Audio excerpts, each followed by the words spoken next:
IIT jam 2026 ஓட 16th question. எப்பயுமே ஒரு ஜாம் கொஷின் பேப்பரை நான் எடுத்தேன் அப்படின்னா ஃபர்ஸ்ட் தேடுறது இதுதான். Orthogonal trajectory question. இது ஒரு ஸ்டாண்டர்டான கொஷின். இதுக்கு முன்னாடியும் நம்ம ப்ரீவியஸ் இயர் கொஷின் நான் நிறைய சால்வ் பண்ணியிருப்பேன். அந்த வீடியோலயே நீங்க பாத்தீங்கன்னா நான் சொல்லியிருப்பேன். இது என்னோட ஃபேவரட் கொஷின்.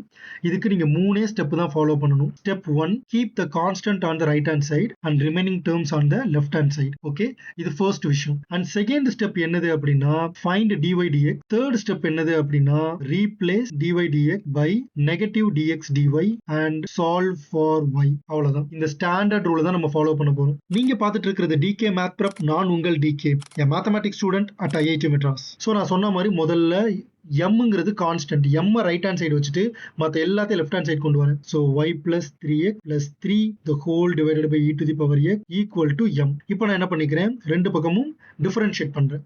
ஓகே, ஸோ ரெண்டு பக்கம் டிஃபரன்ஷியேட் பண்ண எனக்கு என்ன வரும், e to the power negative x. நான் அதை அப்படியே வச்சுக்கிறேன். உள்ள இருக்கிற டேர்ம், அதாவது நான் ஃபர்ஸ்ட் சிம்பிளிஃபை பண்ணிடுறேன் ஸோ தட் உங்களுக்கு கன்ஃபியூஷன் வராது. ஸோ இதை என்ன பண்ணிக்கிறேன்னா e power minus X into y plus 3x plus 3 அப்படின்னு எழுதிக்கிறேன். Okay, which is equal to m. So இப்போ நான் ரெண்டு பக்கமும் டிஃபரன்ஷியேட் பண்றேன். So product rule first e power minus X அப்படியே வச்சுட்டு இதெல்லாம் டிஃபரன்ஷியேட் பண்றேன்.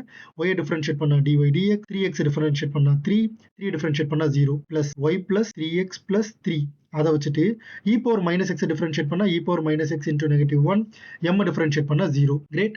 ஸோ இப்போ இப்போ dy dx ஓட வேல்யூ வேணும் நமக்கு. ஸோ அதுக்கு நான் என்ன பண்ண போறேன்னா e to the power negative X into dy dx plus 3 equals to, இது எல்லாத்தையும் அந்த சைடு கொண்டு போனா எனக்கு என்ன வரும், e power negative X into y plus 3x plus 3. So e power negative x get cancelled. So dy dx plus 3 equal to y plus 3x plus 3. So இந்த plus 3 get cancelled. So dy dx equal to y plus 3x. Okay, great. So இப்போ நான் என்ன சொன்னேன், dy dx க்கு அப்புறம் அதை negative dx dy ன்னு எழுத சொன்னேன்.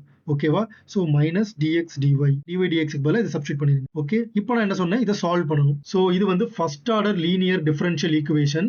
ஆனா இங்க டிபெண்டன்ட் வேரியபிள் வந்து x, இண்டிபெண்டன்ட் வேரியபிள் வந்து y. ஓகேவா, சோ அப்போ உங்களுக்கு என்ன வரும்னா ஃபர்ஸ்ட் இன்டகிரேட்டிங் ஃபேக்டர் கால்குலேட் பண்ணணும். Integrating factor is equal to e to the power, so இங்க dependent variable x, right, x ஓட கோஎஃபிஷியன்ட் தான் நீங்க எழுதணும். x ஓட கோஎஃபிஷியன்ட் என்னது, சோ ஃபர்ஸ்ட் இதை நான் ஸ்டாண்டர்ட் ஃபார்முக்கு மாத்திக்கிறேன். சோ கன்ஃபியூஷன்ஸ் வராது. dy dx ரெண்டு பக்கம் நெகட்டிவால மல்டிப்ளை பண்ணிக்கிறேன். அப்ப நெகட்டிவ் y நெகட்டிவ் 3x இருக்கும். சோ இப்போ நான் என்ன பண்ணிக்கிறேன், dx dy plus 3x equal to negative y. So இங்க y-ங்கிறது இண்டிபெண்டன்ட், x-ங்கிறது dependent. So e power integrating factor வேணும்னா e to the power integral dependent வேரியபிளோட coefficient into with respect to independent variable தான் நம்ம இன்டகிரேட் பண்ணுவோம். So e to the power 3y. Okay, great. So x into e to the power 3y is equal to integral negative y into e to the power 3y dy plus c. Okay, so இப்போ இதை integrate பண்ணீங்கன்னா என்ன வரும்னா பெர்னாலிஸ் theorem use பண்ணி, அது என்னது, di method use பண்ணுங்க, differentiation and integration பண்ணுங்க. ஸோ அப்படி பண்ணீங்க அப்படின்னா உங்களுக்கு என்ன வரும்னா negative y e to the power 3y divided by 3 plus e to the power 3y divided by 9 plus c. Okay, so இப்போ ரெண்டு பக்கம் e power 3y ஆல மல்டிப்ளை பண்ணா x equal to minus y by 3 plus 1 by 9 plus c into e to the power negative 3y. Okay, so இப்போ option பாத்தீங்க அப்படின்னா exactly match ஆகுறது option C. நம்ம இங்க c கொடுத்திருக்கோம், இங்க k கொடுத்திருக்காங்க, அவ்வளவுதான் constant. So option C is the right answer. எனக்கு பிடிச்ச favourite question. Thank you so much for watching this video. வேற ஏதாவது டவுட்ஸ் இருந்துச்சு அப்படின்னா கமெண்ட் செக்ஷன்ல கேளுங்க. மறக்காம இந்த வீடியோவை லைக் அண்ட் ஷேர் பண்ணிருங்க. நம்ம சேனல் டிகே மேத் ப்ரெப்க்கு சப்ஸ்கிரைப் பண்ணிருங்க. அடுத்த வீடியோல பார்க்குறேன். Until then, it's me, DK.